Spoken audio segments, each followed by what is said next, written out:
أعوذ بالله السميع العليم من الشيطان الرجيم بسم الله الرحمن الرحيم الحمد لله وحده الذي صدق وعده ونصر عبده وأعز جنده وهزم الأحزاب وحده أشهد ونشهد أن لا إله إلا الله وحده لا شريك له وأشهد أن محمدا عبده ورسوله اللهم صل وسلم وبارك على رسولنا وعلى حبيبنا وعلى شفيعنا محمد صلى الله عليه وسلم وعلى آله وأصحابه أجمعين سبحانك لا علم لنا إلا ما علمتنا إنك أنت العليم الحكيم ولا حول ولا قوة إلا بالله العلي العظيم السلام عليكم ورحمة الله وبركاته. Alhamdulillah, muslimin dan muslimat, hadirin dan hadirat, para tetamu-tetamu Allah Subhanahu wa ta'ala. Marilah sama-sama kita mulakan perhimpunan dan majlis yang penuh barakah pada malam ini dengan kita lafazkan setinggi puji-pujian dan setinggi kesyukuran kehadrat Allah Subhanahu wa ta'ala atas segala kurniaan, segala rezeki-rezeki dan nikmat-nikmat Allah Subhanahu wa ta'ala yang masih lagi dipinjamkan, masih lagi dipanjangkan kepada kita. Alhamdulillah tuan-tuan sekalian, termasuklah nikmat kesihatan yang kita lihat di luar sana bahawa wabak Covid ini masih lagi meningkat semula. Ya, walaupun beberapa hari ini dah menurun, tapi menurun tu masalahnya masih beratus-ratus lagi. Itulah tuan sekalian, maka usahakanlah segala kepatuhan terhadap SOP dan sebagainya, kerana mudah-mudahan ia juga menjadi sebahagian daripada ibadah dan taqarrub kita kepada Allah Ta'ala. Kerana hakikat tuan sekalian, yang kita patuh dan akur ini, ia diambil daripada asasnya bahawa menjadi kewajipan kepada kita untuk menjaga keselamatan diri, menjaga kesihatan diri. Ini iktibar yang sebenarnya secara tak langsung kita boleh lihat dalam hadis-hadis Nabi sallallahu alaihi wasallam. Saya bagi satu contoh tuan, bagaimana dalam pembahasan Syama'il Nabawiyah. Saya rasa di sini pun ada dibincangkan. Syama'il ni merujuk kepada kitab yang bincang tentang pribadi Nabi, rambut Nabi, gigi Nabi, baju Nabi. Dalam kitab tu kalau panjang umur nanti tuan-tuan akan jumpa satu bab berkaitan dengan baju besi Rasulullah sallallahu alaihi wasallam. Tujuan utama dia apa? Tujuan utama dia untuk menjaga keselamatan diri dan nyawa baginda. Tapi nak kata tuan, beza Nabi dengan kita. Kita ni kan jaga nyawa juga. Tapi secara perbandingan ni sebagai contoh, para ulama meriwayatkan daripada hadis-hadis sahih, Nabi ini minimum sekurang-kurangnya baginda ini mempunyai 5 pasang baju besi. Sebagai riwayat kata 7. Gunanya untuk perang, masalahnya perang ni bukan tiap-tiap hari. Kita tahu tentang perang ni pun bahkan Nabi cuba nak elakkan. Dalam panjang hayat Nabi pun perang tu bahkan tak berlaku tiap-tiap bulan pun. Itu pun Nabi ada 5 pasang. Sebagai riwayat kata 7. Cuba compare kita. Tuan-tuan, kita dalam menjaga nyawa contohnya kan, kalau siapa yang ada motor tu saya yakin paling-paling pun rasa 1 juga helmet tu. Itu pun span kat dalam, Masya Allah. Kan dia punya bau yang cakap lah. Tikus masuk pun memang dia rasa macam ke alam lain dah, bukan orang masuk, tikus masuk pun rasa pensang dia. Siapa yang ada helmet kalau 3 tu pelik. Kalau siapa ada helmet 5 tu dia macam. Siapa ada 7 tu memang orang kata tak sihat lah kot. Apa benda helmet sampai 7, motor 1 je. Itu contoh kan, kita sampai pelik lah kan kalau ada helmet sampai 5, 7 ni. Sedangkan tujuannya sama untuk jaga keselamatan. Itu bagi iktibar. Hatta baginda sallallahu alaihi wasallam mencontohkan kepada kita menjaga nyawa dan keselamatan diri juga termasuk daripada sebahagian urusan agama. Air sampai dah, kuliah baru mula 5 minit. Sampai dah air. Alhamdulillah, terima kasih banyak. Di tuan-tuan sekalian, jadual kita seperti biasa, yang mana alhamdulillah dapat diusahakan untuk sama-sama kita tengok kitab. Kitab ni kitab wakaf. Seperti saya sebutkan dalam pertemuan lalu, kita niatkan mudah-mudahan pahalanya sampai kepada almarhum-almarhum yang namanya ada stiker di depan ni, dekat kulit depan ni kita ada sebut dulu. Mudah-mudahan sampailah pahalanya kepada mereka-mereka insya-Allah. Ini hasrat dan hajat daripada pihak penyumbang. Baik, tuan-tuan dan sekalian, kita sambung malam ni muka surat 29. Ini kitab wakaf, walaupun begitu boleh je tanda untuk pengetahuan mereka yang tak hadir untuk kelas yang akan datang. Jadi habis kelas ni nanti malam ni tanda juga.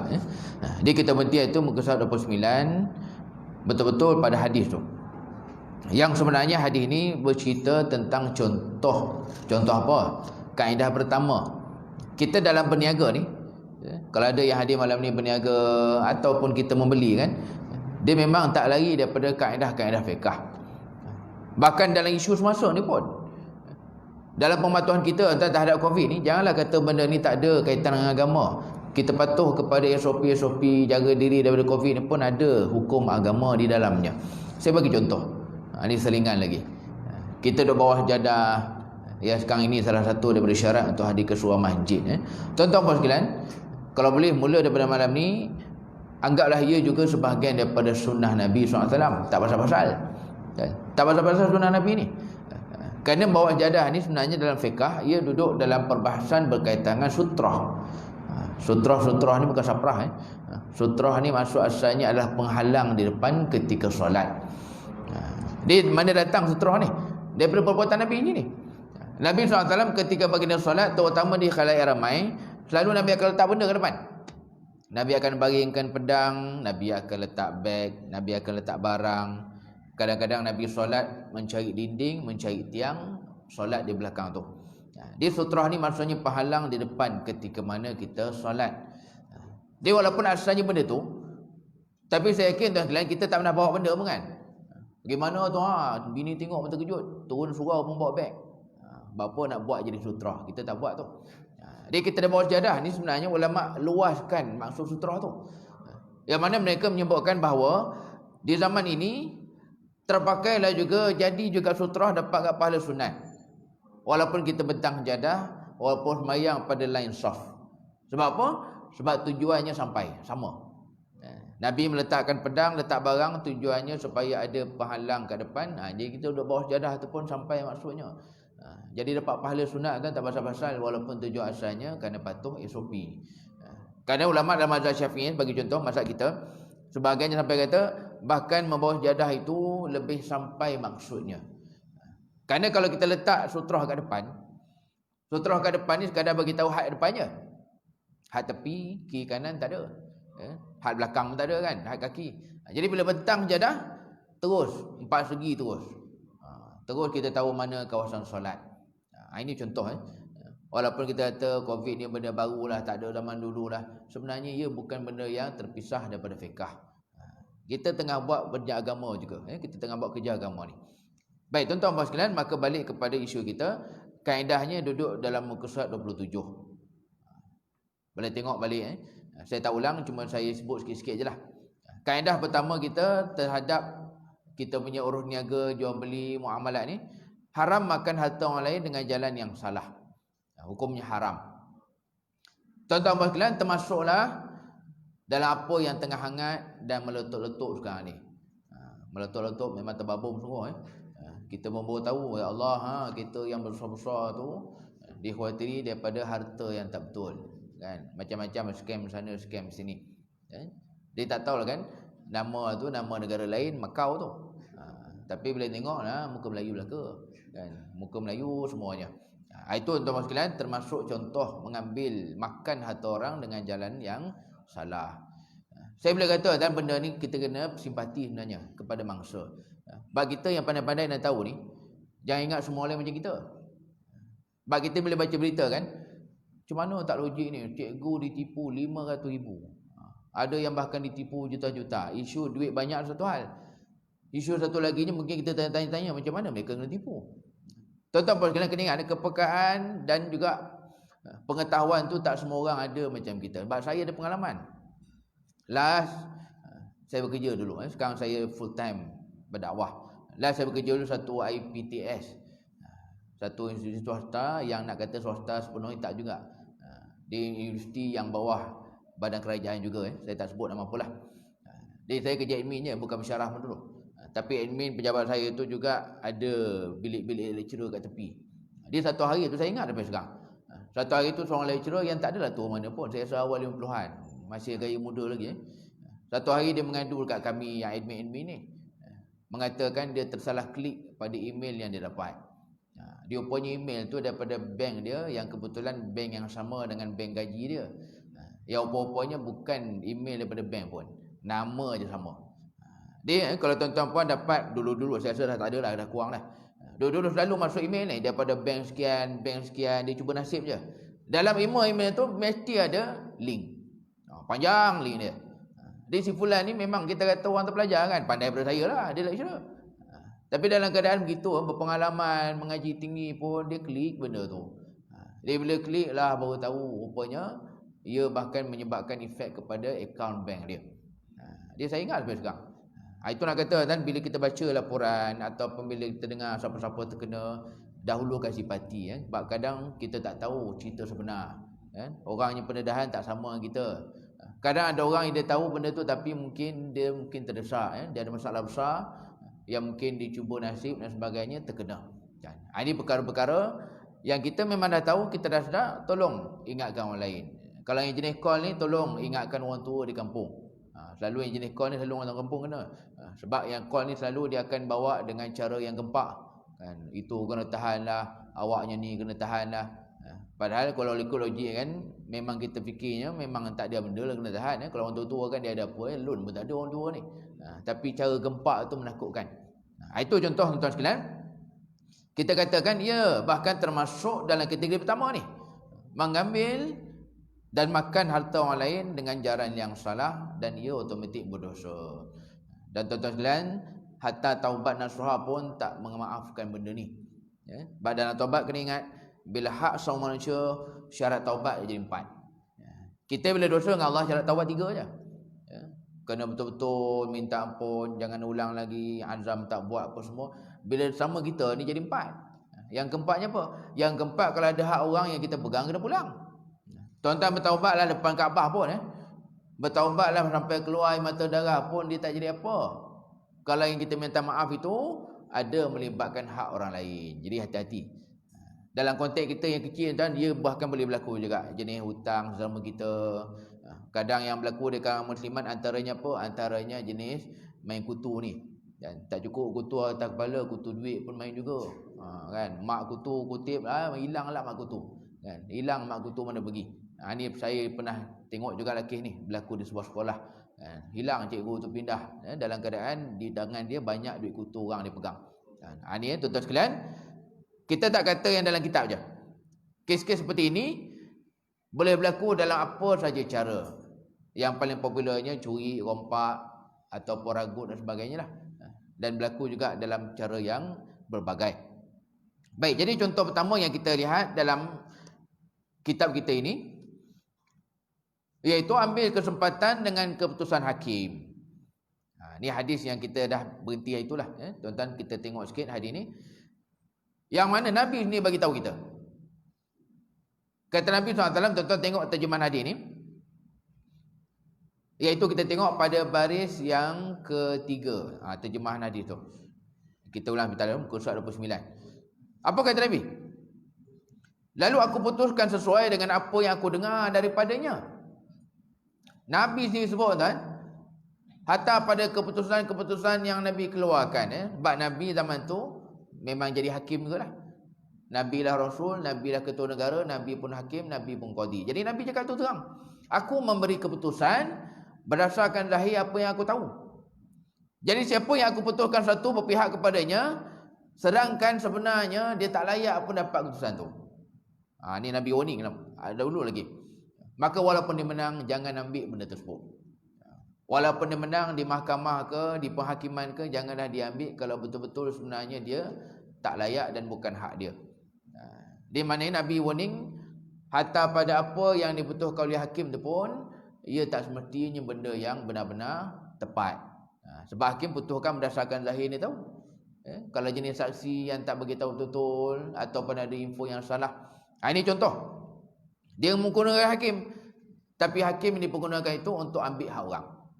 Jadi tuan-tuan sekalian, inilah warning yang dah lama Nabi bagi tahu kita, yang memang sampai zaman sekarang pun masih ada berlaku. Keputusan tak adil, keputusan berat sebelah, yang kadang hakim tu bukan nak bagi tu, berdasarkan info yang dia dapat, kan, siasatan yang dia dapat itu je.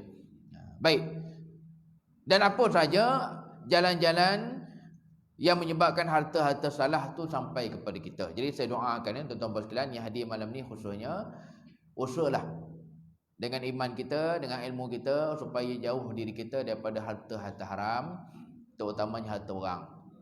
Bayar benda yang sebenarnya menang ni sekejap je. Kita boleh kata menang sebenarnya. Contoh saya kata menang ni bila ambil orang, antara contoh yang biasa berlaku, dianggap sampai jadi rasa tu menang, dia rasa sombong dan megah tu. Contohnya apa? Contohnya pinjam dia orang tak reti pulang. Zaman kita sekarang berlaku di tempat kita ni, sesama kita orang Melayu yang konon hati lembut ni, bila mana berlaku hutang piutang, banyak yang tak bayar, bayar yang tak melunaskan, dia bila tak bayar, dan kita berada di zaman yang mana kalau bertembung di tengah jalan biasa berlaku, ia akan lari dan malu Allah tu apa? Ia akan lari tu tuan hutang lagi. Yang berhutang tu mendada je, kau berani kau minta sini. Dia pula yang betul. Tuan hutang pula yang salah, mencicit tuan hutang lagi. Ni zaman kita sekarang. Dia benar-benar tak adalah kita yang terjebak begitu. Sampai dia anggap tak bayar hutang itulah betul dan kebanggaan. Rasa menang. Memang menang. Tapi berapa lama menang tu kan? Berapa lama sangat nak menang tu? Sampai kita masuk kubur, tahulah. Mendapatlah orang kata kan? Ni zaman kita sekarang dah banyak kes-kes berlaku. Berhutang dalam keadaan, tengok kat Facebook berjalan saja. Berhutang tak bayar dalam masa yang sama, tengok kat Facebook, macam-macam benda dia beli. Dia orang tak kerti nak bayar. Jadi jangan dianggap ia kemenangan. Dia kemenangan yang sangat remeh. Menang yang tak ada guna pun. Bila mana hak orang itu tak dipulangkan seperti yang sepatutnya. Baik, kita terus masuk yang kedua. Cerita yang pertama ni panjang, takut-takut tak masuk nombor 2. Yang kedua, contoh makan harta orang tanpa kebenaran, ambil hak orang tanpa sesuatu yang syar'i, melambatkan beri upah atau gaji kepada pekerja. Dia kalau siapa ada pen, tandalah sikit atas tu. Lambat bayar gaji kepada pekerja ke, ataupun lambat bayar benda yang dia dapat ke, pun banyak juga berlaku. Viral lah itu. Dalam grup BMF di Facebook. BMF ni tahulah kan. Viral seorang tokoh perabot Melayu dipucung kot dia punya kilang dia. Dia tunjuk siap, perabot dah sampai rumah, dah pasang. Ni bukan perabot yang jenis hantar ni, yang jenis pasang tu. Bila mana dah pasang siap apa semua, bakinya banyak lagi lah. Orang tu sangka baik kan, yang beli pun Melayu, yang jual ni sangka baik lah, banyak, 5,000 lebih. Jadi dalam masa yang sama, bila minta baki bayaran, berpusing-pusing orang tu nak bayar. Nak minta kurang lah, minta tangguh lah, gitu ginilah. Ini juga tuan, terutamanya perkara yang memang kita dah dapat bendanya, jangan ditangguh-tangguh. Ia perkara yang dikhawatiri, tak pasal-pasal menjadi dosa kita di hadapan Allah Subhanahu wa taala. Baik. Ataupun contoh lain, mengambil upah tapi dengan pekerjaan yang menyalahi hukum syarak. Di nombor 2 ni tuan, dia ada 2 ayat tu sebenarnya. Jadi kalau siapa boleh nomborkan, letak nombor. Ayat pertama, lambat-lambat bagi upah. Ayat kedua, dia ambil upah. Itu tak nombor 2 tu. Dia ambil upah tapi daripada perkhidmatan yang berdosa. Itu benda lain. Dua benda yang berbeza tapi dia buat satu ayat tu. Ini contoh aja sebenarnya. Baik. Maka itulah apa contoh pertama ni? 2.1. Mengupah seorang pekerja melakukan suatu tugasan tanpa memberi haknya. Ataupun dia bagi hak tu, upah ke gaji ke dia bagi. Dalam masa yang sama ditangguh-tangguh, dilambat-lambat. Ataupun dikurang-kurangkan tanpa sebab. Kerja siap. Kan? Bukan kerja tak siap, tip-top lagi. Tapi dipotong sana, dipotong sini, dikurang-kurang. Ataupun dengan alasan-alasan yang dibuat-buat. Ini hati-hati tuan-tuan sekalian. Macam saya buat tadi. Walaupun zahirnya menang, kan orang tak boleh buat apa sangat. Kita boleh kata kan orang Melayu ni tak sampai tahap bawa Samsung pergi rumah kan. Tak bayar RM5 besok datang Samsung. Saya yakin tak adalah orang kita yang macam tu. Kerana kita masih ada lagi iman. Jadi maknanya ia mungkin ada sebahagian yang beranggapan ia adalah kemenangan. Jadi hakikatnya itulah kerugian yang sangat dahsyat. Terutamanya benda yang asalnya boleh dielakkan dosa ni. Saja nak buat dosa. Ini sebagai contoh tuan-tuan sekalian.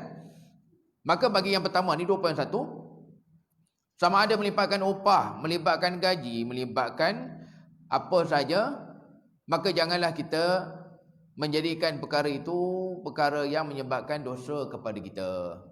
Kalau kata upah, bagi terus. Ataupun kalau bayaran, tunaikan. Ataupun kalau kata hutang, bagi. Bayang tuan sekalian, hutang ni bagi contoh. Ia bahkan menjadi pahala kepada orang yang beri hutang. Walaupun beri hutang ni kita kata benda tu macam beban lah kan. Orang yang berhutang tu kena bayar. Tapi sebenarnya ia juga satu pertolongan. Itu tolong tu. Di dalam Islam orang yang bagi hutang ni dapat pahala terutamanya bila dia ikhlas nak bantu. Tapi menariknya dalam masyarakat orang bayar hutang tu pahala. Pahala sebab apa? Sebab pada dia melunaskan hutang itu, dia mengembalikan hak orang yang dia tengah pegang. Hak orang pegang tu sebenarnya ia juga adalah pahala bila dilunaskan. Sebab kalau dia lambat-lambat kan berdosa. Dia sifat ni kena ingat tuan, jangan kita kata ada dosa je. Bila kita tak buat dosa tu, kita dapat pahala. Jadi membayar hutang tu pun hakikatnya adalah pahala sebab kita melunaskan hak yang ada pada tangan kita, hakikatnya orang punya. Baik. Jadi contoh pertama lah yang saya boleh katakan banyak dalam kalangan kehidupan kita. Jadi saya boleh anggap benda ni kita peganglah sungguh-sungguh. Janganlah kejarkan menang yang remeh tu. Menang kat dunia ni lekeh sangat. Sampai berlagak-lagak, sampai bergaduh-gaduh, tak nak bayar hutang. Benda ni sangatlah remeh jika dibandingkan dengan dahsyatnya azab Allah dekat akhirat. Azab sebab apa? Sebab tak bayar hutang. Memang tak ada duit ke? Duit ada. Tapi saja tak nak bayar. Itu orang kata tak pasal-pasal tu. Tak pasal-pasal menambah dosa yang tak perlu. Baik, 2.2. Contoh kedua. Ini pun menarik. Mungkin ramai kita yang kurang faham. Nombor 2 ni. Ia bahkan jadi dosa juga bila mana ada perkhidmatan yang asalnya perkhidmatan itu maksiat. Perkhidmatan itu maksiat. Dalam masa yang sama, dia terlibat dengan benda tu. Ia juga dikirakan mengambil harta orang lain dengan cara jalan yang salah. Contoh dibagi ni macam dukun. Dia jadi dukun, jadi pawang yang memang betul-betul tak syar'i punya. Kan bukan yang Islami, bukan rawatan Islam tu. Itu pun dikira mengambil duit dan harta orang dengan jalan yang salah, jalan yang dosa. Ataupun zaman kita sekarang kan apa saja perkhidmatan lah yang sebenarnya menyalahi peraturan, menyalahi undang-undang. Contoh yang agak famous juga itu, saya rasa bulan lepas ke 2 bulan lepas, famous di Facebook berkaitan dengan 2 kereta yang color sama, biji merah, brand pun sama, DB model pun sama, nombor plate pun sama. Satu kat Johor, satu lagi kat mana dah.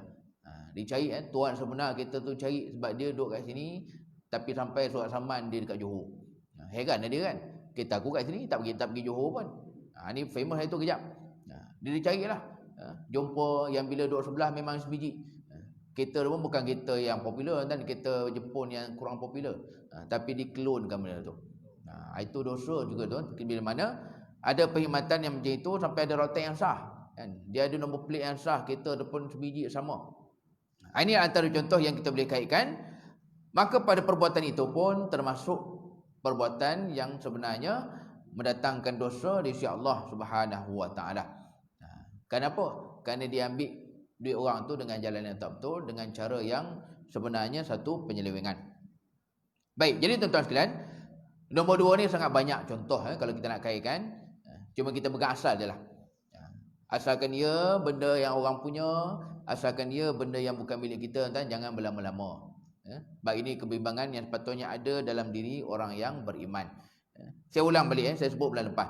Orang beriman, tuan, jangan kata hak orang yang dia pegang dia bimbang. Bayangkan orang beriman yang sebenar-benar, jadi hatta bimbang memegang benda jumpa pun. Benda jumpa, tuan, tolong ni terutama adik-adik yang hadir ni. Tolong ingatkan anak-anak kita, keluarga kita, benda jumpa jangan sekali-kali dia anggap rezeki. Salah tu. Perut lapar, wallet tak ada duit. Kan? Wallet tak ada duit ni, perut lapar. Tiba-tiba jumpa RM50, bersyukur dia. Alhamdulillah jumpa duit. Dia jangan jangan sekali-kali kita anggap dia jumpa tu rezeki pula. Sujud syukur lah dia kan. Jumpa RM1, sujud syukur dia. Allah tahu aku tengah lapar ni, Alhamdulillah. Jaga-jaga kan. Tak pernah ada ulama yang kata barang jumpa tu adalah rezeki. Barang jumpa ni bahkan beban sebenarnya. Orang beriman akan beranggapan dia beban. Sebab apa? Yang pertamanya barang jumpa ni kena jaga. Bila jaga tu pula satu hal lagi, kenapa kena cari lah petuahnya? Kena iklan kan, kena viral kan. Oh, satu hal pula. Dia orang beriman jangan kata pegang barang orang. Barang jumpa yang tak tahu siapa punya pun adalah satu beban bagi orang yang beriman. Dia ingat dia bukan rezeki tu. Terpijak ke, rezeki tergolek ke, janganlah anggap gitu. Kerana hakikatnya barang jumpa tu dalam fiqah ia duduk dalam perbahasan luqatah. Luqatah ni maksudnya benda yang tak diketahui siapa punya. Dia jangan ingat benda tu tak ada perbahasannya dari segi hukum. Itu kita ambil iktibar. Maka mudah-mudahan kita dapat pegang sungguh-sungguh apa saja yang asalnya milik orang jangan kita anggap remeh. Ia benda yang sangat berat, terutamanya Allah tak akan bantu. Allah tak tolong, tuan.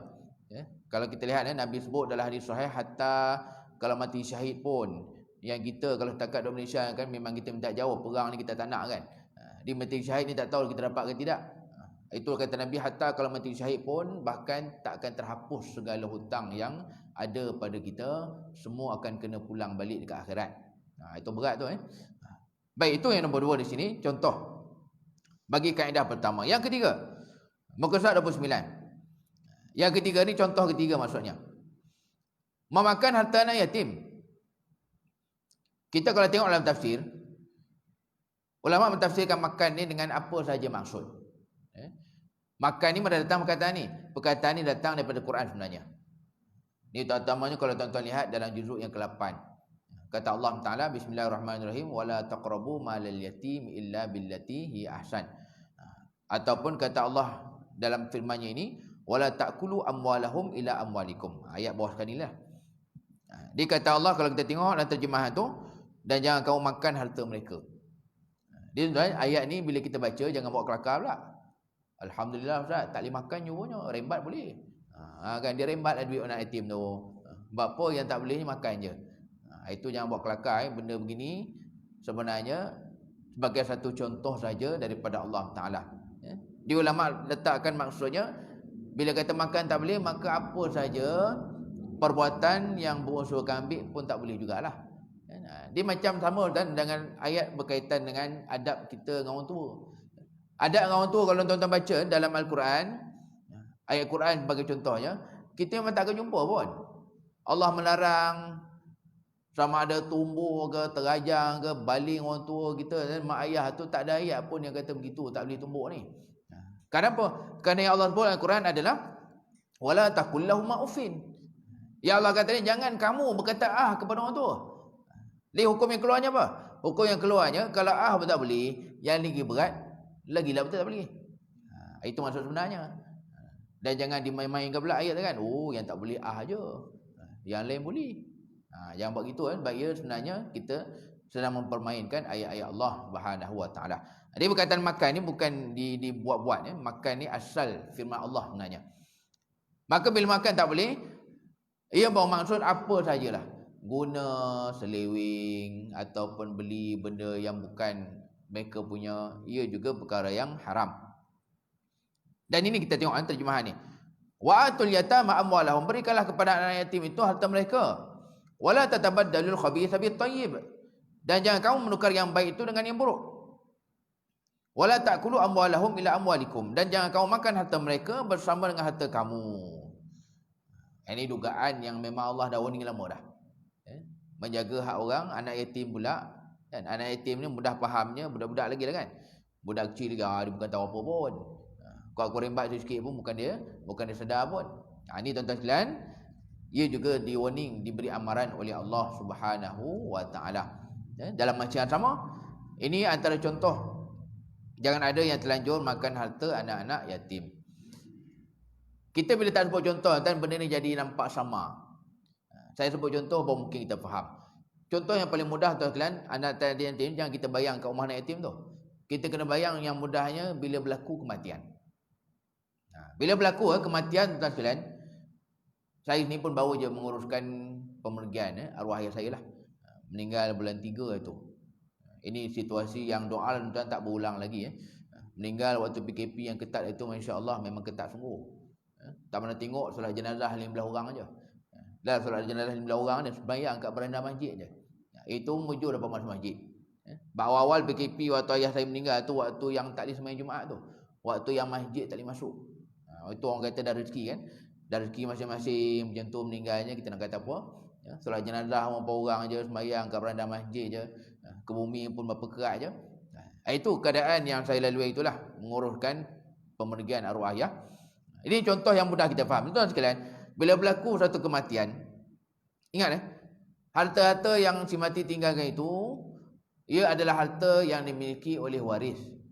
Terutama bila belum berlaku pembahagian. Maknanya duit tu kat bank.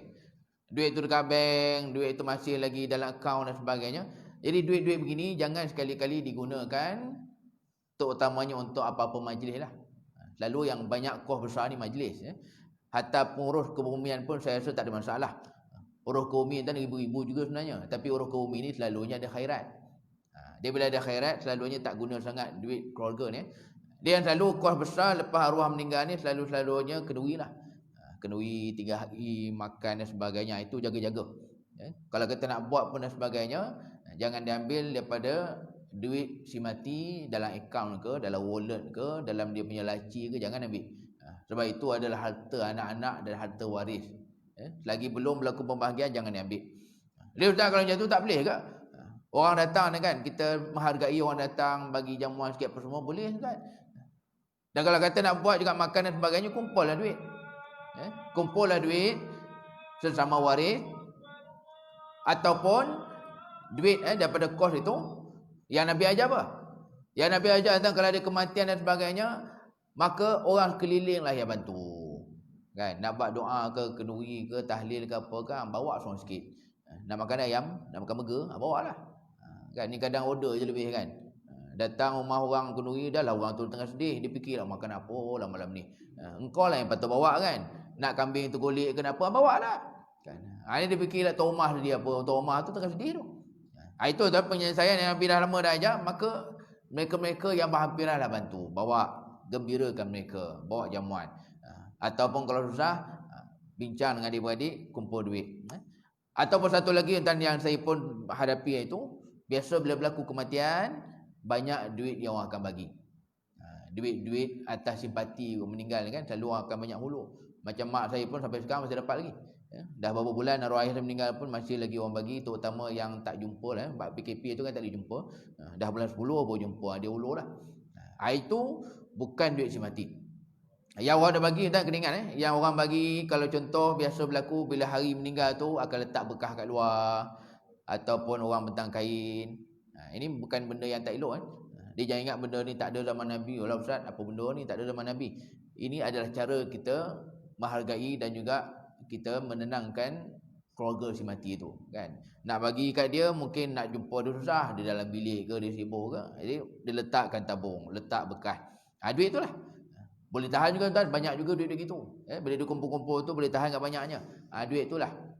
Kalau kata nak buat kenduri ke, makan ke, nak terima kasih kepada tetamu dan sebagainya, gunakanlah duit-duit begitu dan bukan duit daripada wallet si mati. Jangan ambil lah duit daripada akaun dia. Sebab biasa berlaku bila ada kematian, waris-waris akan keluarkan duit secepat-cepatnya daripada bank. Sebab bank bila dapat tahu tuan akaun tu meninggal, memang dia berkurang. Dia waris akan keluarkan cepat. Jadi itu yang dibimbangi tu. Duit daripada bank dah keluar, sementara belum berkur tu, akhirnya guna sana, guna sini, dalam keadaan waris-waris lain tak tahu pun. Waris lain tak tahu pun digunakan duit-duit tersebut untuk benda yang tak ada kaitan. Hati-hati tuan-tuan sekalian. Sebab kematian ni walaupun kita tak suka bincang. Saya bila kata tuan saya berkuliah di mana-mana pun ramai orang Melayu kita tak suka bincang bab mati dengan. Waktu bila kan saya rasa tuan waktu nak tidur tak boleh bincang, waktu tengah makan tak boleh bincang, waktu bawa kereta tak boleh bincang kan. Dia kalau bincang bab mati, bincang bab penama, automatik Allah hai aku ni hidup lama lagi, janganlah bincang tu. Tak tahu besok mati. Itu masalahnya. Sedangkan Nabi sebut antara ciri umat yang cerdik, kata Nabi ulaikal aqyas. Orang yang cerdik ni adalah mereka-mereka yang membuat persediaan untuk kematian.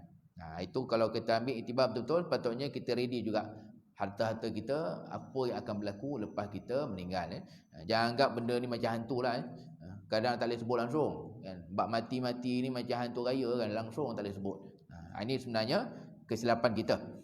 Baik, jadi tuan-tuan sekalian, bila sebut harta anak yatim ni jangan bayang kat rumah anak yatim tu. Kena bayang bila berlaku kematian. Jangan semena-mena. Arwahnya harta tu ambil guna tu ni, sedangkan belum berlaku pembahagian pun. Pembahagian tak berlaku lagi, akhirnya duit tu habis gitu aja. Jadi yang paling bahaya kalau sampai bawa makan, sampai bawa makan dah masuk perut baru tahulah ini harta budak tu. Belum bagi-bagi lagi.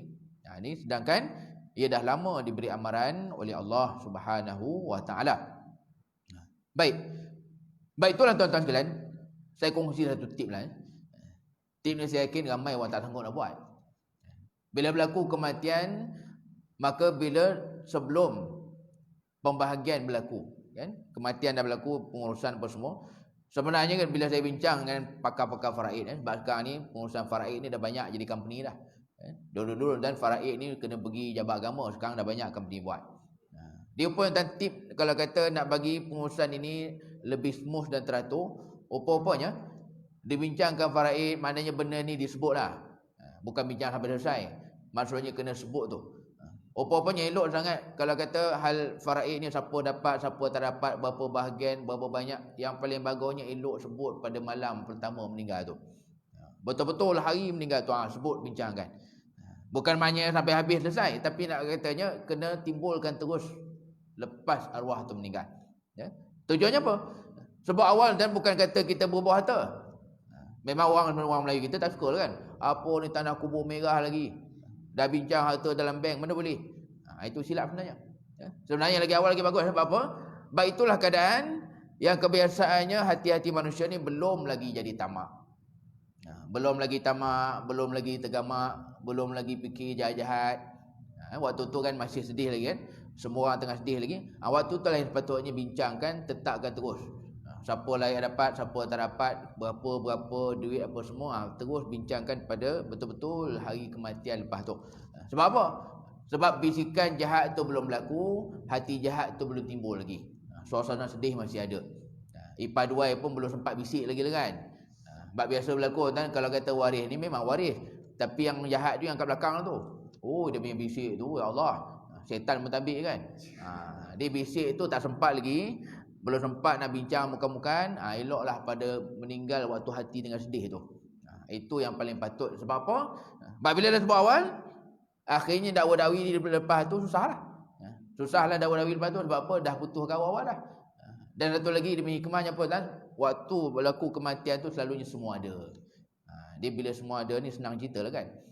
Dia kita dan orang Melayu nak kumpulkan orang semua ada ni dua je selalunya. Yang pertama perkahwinan.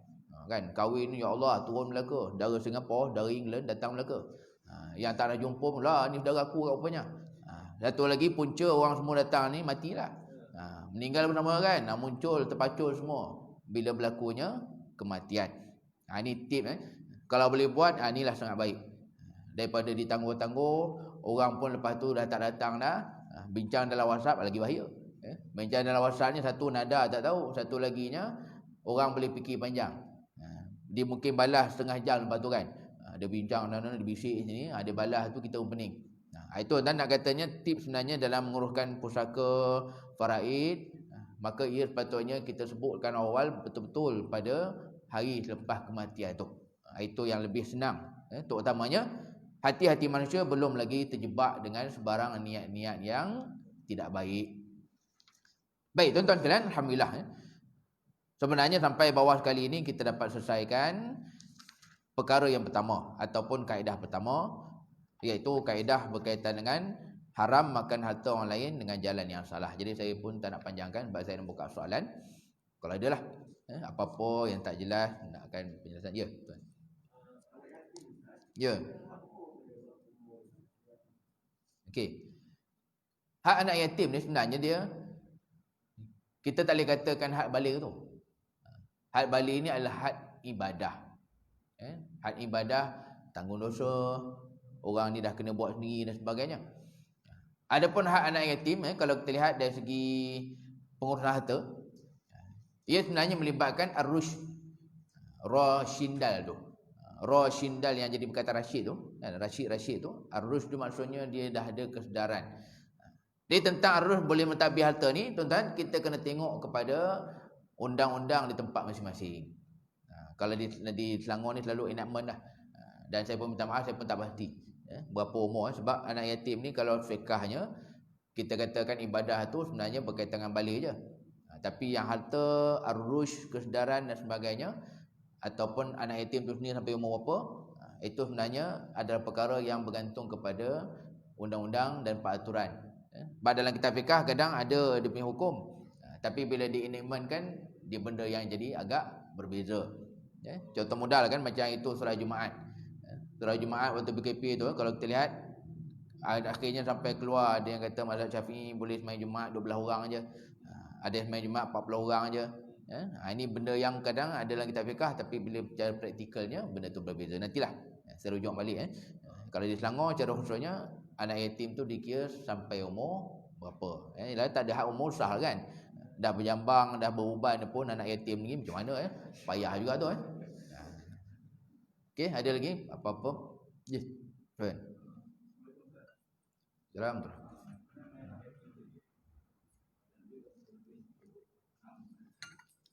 Penama? KWSP ada penama? Oh. Ya.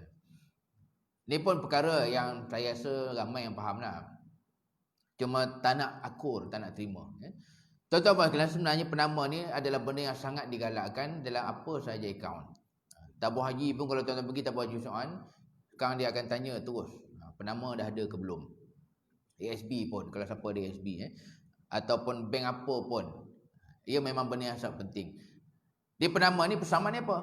Persamaannya penama ni hanyalah pentadbir, pengurus kepada harta tersebut kalau tuan harta tu meninggal. Dia boleh pentadbir pengurus, maknanya bukan dia punya. Hatta letak persen pun. Ustaz dah letak persen Ustaz. Saya sebagai isteri 50, anak saya tunggal 50. Okey dah tu. Itu sebenarnya itu hanyalah persen dari segi menguruskan duit tu. Dalam masa yang sama, pada akhirnya pembahagian banyak mana balik kepada hukum faraid juga. Ini benda yang saya yakin ramai yang faham, tapi susah nak buat. Sebab apa? On paper. Dia akan guna hujah on paper. On paper ni nama saya ni. Akhirnya dia overrule terus hukum fiqah, hukum syarak. Hukum syaraknya adalah wajib bahagi ke faraid. Dia pakai on paper je. On paper ni saya 50% ikut suka saya lah. Dia hati-hati tuan sekalian. Ini balik kepada takwa kita sendiri lah. Balik kepada iman kita. Macam saya sebut tadi, memang menang lah kan. Kau kata dia nak ambil juga sebab apa nama dia ada kat situ, apa kita nak buat? Tapi ini menang yang sangat sia-sia, menang yang sangat lekeh lah. Sebab akhirnya benda tu akan menjadi beban di akhirat. Orang kata menang yang tak ada guna, kejam sangat. Ini mudah-mudahan dapat kita fahamkan, keluarga kita terutamanya, penama ke apa benda ke, dia hanyalah pengurus dan pentadbir saja duit-duit tersebut. Okey, ada lagi tuan-tuan sekalian? Saya pun ada majlis lagi sebenarnya lepas ni. Ya, tolong kuat sekalian, saya sebenarnya memang kurang dengar. Saya accident dulu. Ya.